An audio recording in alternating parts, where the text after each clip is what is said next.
Invité ce matin, Bruno Retailleau, bonjour. Bonjour. Merci d'être avec nous. Vous êtes sénateur, vous êtes président du groupe Les Républicains au Sénat, qui est le groupe majoritaire, je le rappelle, et vous êtes aussi président d'une grande région, les Pays de la Loire. Bien, Bruno Retailleau, François Hollande, 20h ce soir, TF1 France 2, est-ce que vous regarderez d'abord? Oui, je regarderai. Bon, qu'attendez-vous du président de la République? Rien. J'attends qu'il change de pied. Alors il va nous annoncer un remaniement, donc oui. Il va nous annoncer des changements d'hommes, de femmes, sans doute, il y en aura 3, 4, 5 ou 6. Le problème, il n'est pas là, le problème c'est le cap. Et je pense que les changements d'hommes ou de femmes ne feront rien. François Hollande restera le même.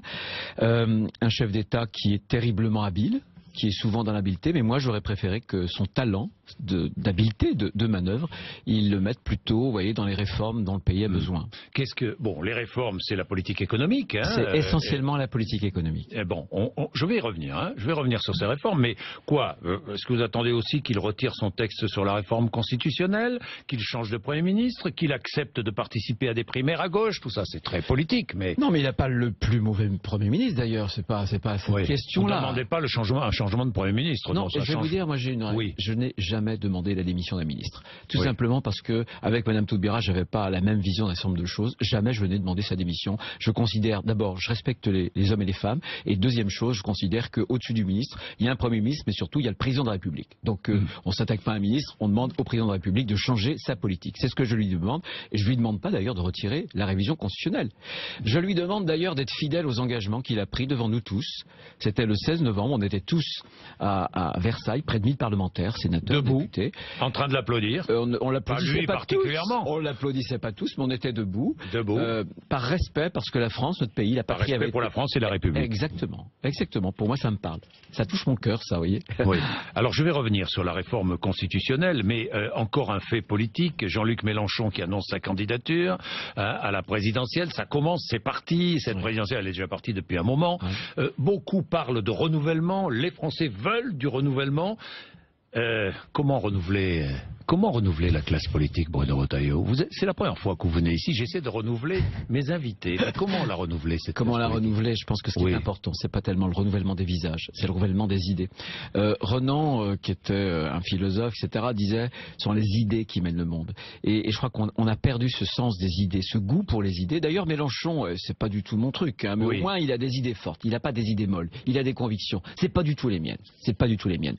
Mais ce que je déteste le plus, moi, c'est la pensée molle. Voilà. Les pensées qui sont interchangeables, c'est-à-dire des pensées qui sont standardisées.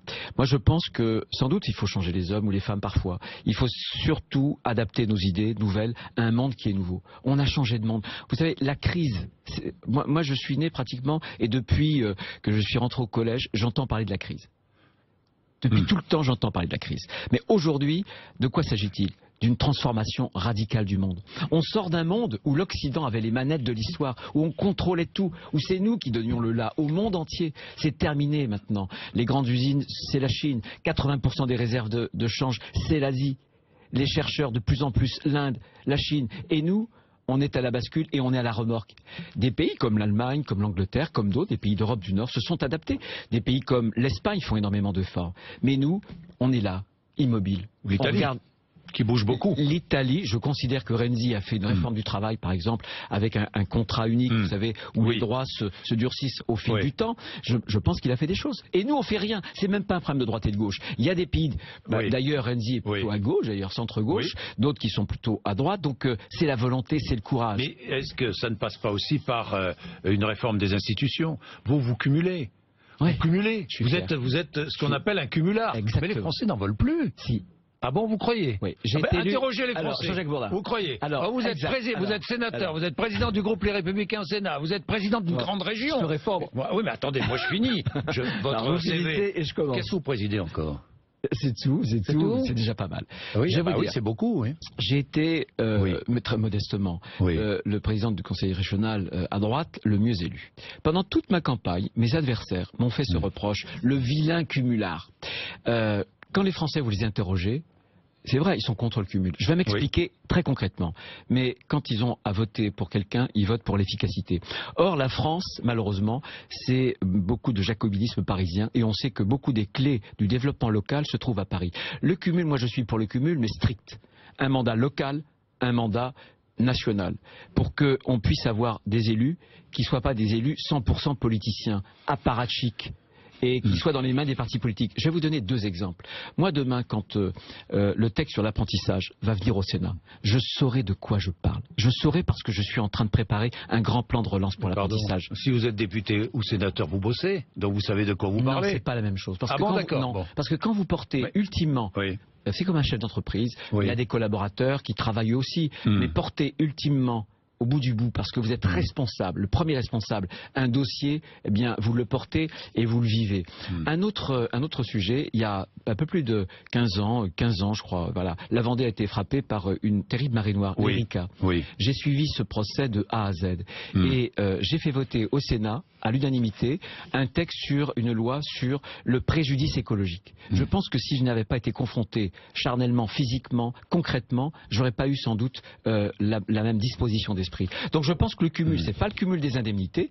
Il faut pas, sans doute qu'il faut être très là-dessus assez clair. Vous avez pris des dispositions pour ça? Oui, il y a une disposition générale. Il y a une disposition générale, c'est-à-dire qu'aujourd'hui, on est limité à 1, non, allez-y. Le cumul, il y a un écrêtement et on ne peut pas toucher plus de 1,5 fois l'indemnité parlementaire. Voilà. Et ça, c'est valable pour tous. Bon, Bruno Retailleau, trop de députés, 577, souvent absents d'ailleurs, on l'a vu, hein, pas très belle image pour la classe politique. Un Sénat... Où est l'utilité? Beaucoup de Français se posent la question. Franchement, est-ce qu'il faut, je sais pas, regrouper Renzi, puisque vous prenez l'exemple de Renzi, lui, il a décidé de ne faire voter les lois qu'à l'Assemblée. Hein, vous avez vu ça? Je vous réponds. Moi, je pense que, on pourrait avoir moins de députés, moins de sénateurs. Je suis, moi, attaché à ce qui est une Assemblée nationale. Vous savez, j'ai été député et je travaille avec bonheur vraiment au Sénat. C'est comme si je vous disais, Jean-Jacques Bourdin, finalement, il ne faut plus qu'une radio. Ça serait bien mieux qu'il n'y ait qu'une radio, finalement. Mais pas du tout. Il y a des députés de tous bords, il y a des radios de toute nature. Ce que je vais vous dire, des radios d'information, des radios... L'exemple, vous savez, la démocratie, c'est le suffrage universel, c'est la séparation des pouvoirs. C'est le fait qu'on ait des systèmes de pouvoir et de contre-pouvoir. Eh bien, une loi est beaucoup mieux faite quand elle repasse sur 2 tamis. Les députés, qui sont souvent dans le souffle de l'actualité, et nous, au Sénat, où on est un peu des besogneux, des artisans du droit. On essaie de faire les choses correctement, où on est capable de dépasser des clivages aussi politiques. Le Sénat, c'est la voix des territoires. La France aujourd'hui a une crise territoriale. On a vu le vote du Front National dans la ruralité. Nous sommes la voix des territoires. Et ça, je pense que c'est important de tous ceux des territoires notamment qui se sentent oubliés, mal représentés, abandonnés. Vous allez voir, le Sénat, d'ailleurs, il y a une excellente enquête du Cevipof qui était, je crois, publiée il y a une quinzaine de jours. Et vous savez, 44% des Français font confiance au Sénat. C'est 4 ou 3 points de plus que l'Assemblée nationale. Donc le Sénat, il est légitime, tout simplement parce qu'il est dans la vie politique française. Alors je vais rebondir sur cette enquête. Et la dernière enquête du Cevipof qui donne Alain Juppé largement en tête à la primaire. Vous soutenez François Fillon, qui est toujours à 9%, qui ne semble pas décoller. Nicolas Sarkozy, lui, à peine dans cette primaire. Ça va donner quoi, selon vous? François Fillon va enfin décoller? Pourquoi? Pour quelle raison? Qu'est-ce qui ferait que les Français, tout à coup, jugent qu'il a fendu l'armure? Comme vous dites, il faut qu'il fende l'armure. Ça veut dire quoi, fendre l'armure? Ça veut dire que la primaire, elle va se faire sur un projet, elle va se faire sur une personnalité. Parce que la politique, c'est quelque chose d'incarné. Je parlais des idées, bien sûr, mais ces idées-là, il faut qu'elles vibrent dans le cœur d'un homme, dans les tripes d'un homme. Et je pense que François Fillon a cette distance naturelle qui fait qu'il a tendance justement à, lorsqu'il vous répond par exemple, à être réservé. Simplement ce que je veux vous dire, moi je viens d'une élection régionale et j'ai observé que les sondages, une fois de plus, se sont trompés. Or, ce sont des échantillons, les élections classiques, les sondeurs savent assez bien. Pourquoi est-ce qu'ils se trompent? Parce qu'il y a du zapping. Donc ils se trompent. Juppé en tête, il se trompe. Non, ce que je veux dire, c'est que un échantillon... Juppé apprécié par l'opinion publique, il se trompe. Non, c'est pas ce que je veux dire. Simplement, je veux dire que les sondages d'aujourd'hui peuvent se tromper parce qu'un échantillon de primaire, ça n'a jamais été testé. On est dans le flou le plus total et simplement, c'est une photo. Et je crois que vous verrez, dans les 6 prochains mois, les choses vont s'ouvrir. Alors peut-être ce sera Alain Juppé, peut-être que ce sera Nicolas Sarkozy. Moi, je soutiens François Fillon, tout simplement parce que je pense qu'il a le meilleur projet, entre Juppé notamment... et Sarkozy, vous choisissez qui? J'espère que ce sera François Fillon qui sera numéro 1. Ça, c'est une réponse. N'est-ce pas? Une réponse de quoi? De Vendéen, ça? Mais non, mais c'est que si vous me demandez de me placer dans une situation d'échec. Alors si je me place dans cette situation, c'est terrible. D'accord. Bon, parlons de cette réforme constitutionnelle. Parlons-en. Votée à l'Assemblée nationale, 317 voix pour, 199 contre, et qui va venir au Sénat maintenant, début mars, je crois. Oui, c'est cela? Absolument, le 9 mars en commission. Vous allez réécrire le texte? Oui, mon capitaine. Nous allons faire ce que nous avions dit que nous ferions dès la mi-décembre. Qu'est-ce que vous allez mettre dans le texte? Eh bien, écoutez, c'est oui à la déchéance, c'est non à l'apatridie. On a toujours indiqué, Manuel Valls d'ailleurs il y a 15 jours le disait lui-même, que créer des apatrides c'était la ligne rouge. Je l'ai dit avec Gérard Larcher depuis le mois de décembre, un certain nombre de papiers, de choses que j'ai pu dire aussi dans certaines radios en témoignent. Donc on va être très clair, on va prendre l'engagement du président de la République tel qu'il l'a prononcé à Versailles devant toute la représentation nationale. Cet engagement a été traduit ensuite pour être déposé le 23 décembre, avec d'ailleurs la signature de Mme Taubira, mais de François Hollande, du Premier ministre. Et c'est ce texte-là sur lequel on va travailler. Et pas le texte qu'on nous a donné, qui est un texte... Donc vous allez rendre à l'Assemblée nationale un nouveau texte. Absolument. Vous avez la majorité au Sénat, je le rappelle. Absolument. Un nouveau texte où vous sortez l'apatridie du texte actuel. Exactement. Est-ce qu'un Français terroriste doit pouvoir rester français? Un Français qui a la double nationalité, ça signifie... Je ne vous parle pas de double nationalité. Un Français qui a la seule nationalité française, terroriste, doit-il pouvoir rester français? Il ne doit pas devenir un apatride. Pourquoi? Parce que lorsque il doit pouvoir créez, rester français. Il reste français, mais vous pouvez le déchoir. Et c'est déjà le cas de ses droits civiques. Oui. Et c'est déjà le cas d'ailleurs. Alors pourquoi faire ça pour les binationaux alors? Tout simplement parce que pour les binationaux, vous avez une double allégeance. Vous êtes, si vous voulez, dans une situation... Le français binational n'est pas le français mononational, quoi, si j'ai bien compris. Absolument. Et d'ailleurs, les socialistes... Non, mais il y a des Français et des Français. Quoi. Non, il y a les mêmes Français. Écoutez, la France... Je ne comprends pas très bien. Je vais vous expliquer. La France, c'est une nation qui est non pas une nation ethnique. On n'est pas français par le droit du sang uniquement, vous voyez. On est français parce que c'est une nation citoyenne, civique, c'est-à-dire qu'on intègre la communauté nationale. Vous avez deux cas. Vous avez un cas d'un Français. Il n'est que français. Il n'est pas question de créer des apatrides. Pourquoi? Parce que quand vous créez un apatride, il reste sur le sol français. Vous en faites quoi après? Vous en faites quoi? Rien. Il reste français. Les autres, il y a des binationaux. Les binationaux, quand ils sont terroristes, ils sont déchus de la nationalité française. Point final. Voilà, ils retournent dans leur pays. Maintenant, ce sont des terroristes. Ils retournent dans leur pays si leur pays les veut. Même eh bien, écoutez, on a des terroristes, on doit être implacable. Si je dis l'apatridie, c'est une ligne rouge, parce qu'on reviendrait aux années 20 et 30, et surtout parce que quand vous avez un apatride, vous le gardez sur le sol français. Simplement, ce que je veux, moi, c'est ce que nous avons voté au Sénat, je veux que les terroristes condamnés subissent des peines de perpétuité réelles. Ça n'est pas ce qui est dans le projet de loi du gouvernement. Donc une peine de perpétuité réelle. Ils ne sortent pas de prison. Au Congrès, si le texte va au Congrès, il n'y aura pas de majorité des 3/5, disent en chœur Alain Juppé et François Fillon. Vous êtes d'accord avec eux? Pardon, allez-y. Au Congrès, si le texte va au Congrès, il n'y aura pas de majorité des 3/5, disent Alain Juppé et François Fillon. Aujourd'hui, c'est compliqué. C'est compliqué. Mais tout est ouvert. Simplement, ce que je veux dire, c'est que on est parti d'une situation où on voulait la déchéance sans l'apatridie. On a la déchéance avec le risque d'apatridie.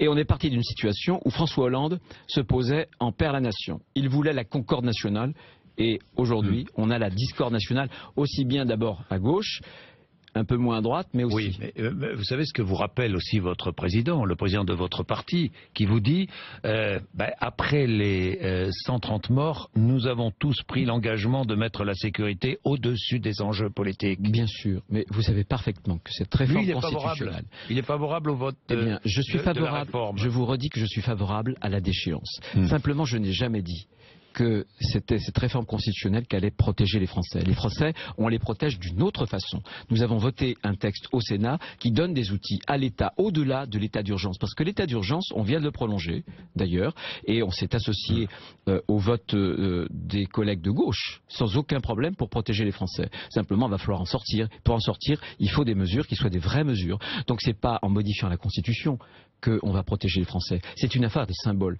Les symboles sont importants parce que, étymologiquement, le symbole, c'est ce qui relie. Et les Français sont de moins en moins reliés les uns avec les autres. Sauf qu'un symbole ne vaut que par la clarté du message qu'il renvoie. Et là, on n'est pas dans la clarté, on est dans l'ambiguïté. C'est pour ça que le Sénat va prendre le texte, que ce symbole, on va le remettre droit, on va l'afficher clairement, lisiblement, pour qu'il redevienne un symbole. Mais le reste, c'est pas dans la Constitution que ça va se faire. On ne lutte pas contre des terroristes à coup de révision constitutionnelle.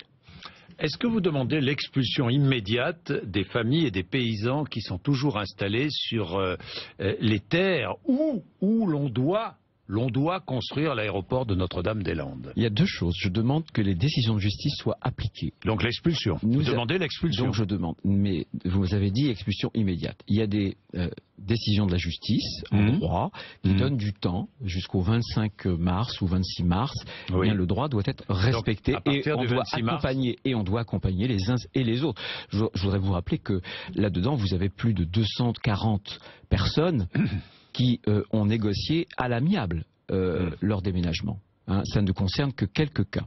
En revanche, je demande l'expulsion... Donc 4 agriculteurs. Donc 4 agriculteurs, ils étaient, je crois, une quarantaine. Ça veut dire que tous les autres ont accepté finalement des solutions avec un accord à l'amiable. Donc pensons aussi à eux, qui ont fait cet effort parce qu'il y avait un projet déclaré d'utilité publique quand même. Ça n'est pas rien, d'intérêt général. Par contre, oui, vous avez raison, là je demande l'évacuation immédiate, le plus tôt possible, le plus tôt sera le mieux, de ceux qu'on appelle les zadistes. Par les forces de l'ordre. Mais bien sûr, par les forces de l'ordre. Ce sont des gens... Les CRS qui vont aller évacuer, s'il le faut. S'il le faut. Je vais vous raconter une histoire. Oui. Les riverains sont excédés. Une dame, Madame Lamis, avec son mari, excédé des exactions, prend l'initiative d'une pétition.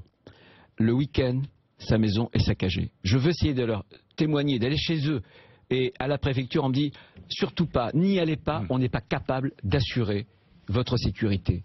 Et pour la constatation, la gendarmerie a dû attendre 3 jours et aller avec 130 personnes en renfort. Vous vous rendez compte, je suis un élu de la République et je ne peux pas me déplacer librement. Donc, dans une démocratie, qu'on soit pour ou contre un aéroport, ça n'est pas ce qui me choque. Simplement, moi, je ne veux pas que l'état de droit soit bafoué. Notre-Dame-des-Landes est dans la République. Mais aujourd'hui, il y a une enclave où la loi de la République ne s'applique plus. Eh bien ça, ce qui est en cause, c'est l'autorité de l'État. Et aujourd'hui, après ce que nous avons subi, l'autorité de l'État, partout en France, doit être respectée, mais dans la sérénité. C'est tout.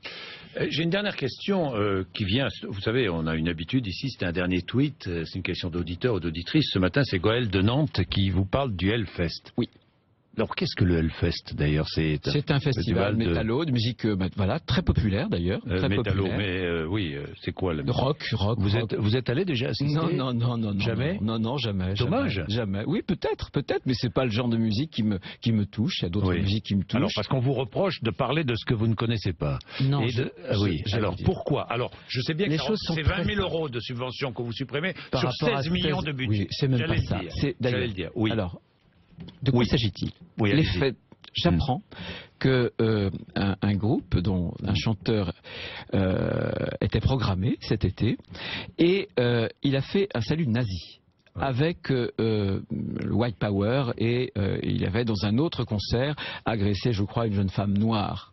Et il était multirécidiviste. J'apprends aussi, c'était à Los Angeles, il l'avait fait à Montréal, et j'apprends qu'au mois de juin, un autre festival européen en Hollande vient de le déprogrammer. Il y a de l'argent public derrière. Je suis un élu public. Un salut nazi, je vais vous dire, pour moi, c'est la barbarie. C'est pas la culture. Il l'a regretté. Non mais, attendez, quand on est... Non mais, peut-être, sauf que quand on est multirécidiviste, je vais vous dire, jamais, on ne doit avoir la moindre concession. Et je n'ai même pas parlé, j'ai demandé au directeur du festival de le déprogrammer, ce qu'avaient fait les Hollandais. Oui. Je n'ai jamais parlé de retirer la subvention. C'est le directeur du festival qui a dit qu'ils gardent leurs 20 000 €. Bah, très bien. J'ai une dernière question. Qui vous qualifie de saute-mouton ambitieux? Ah, je vois un de mes amis. Un de vos amis, oui, c'est Philippe qui, de Villiers. Voilà. Voilà.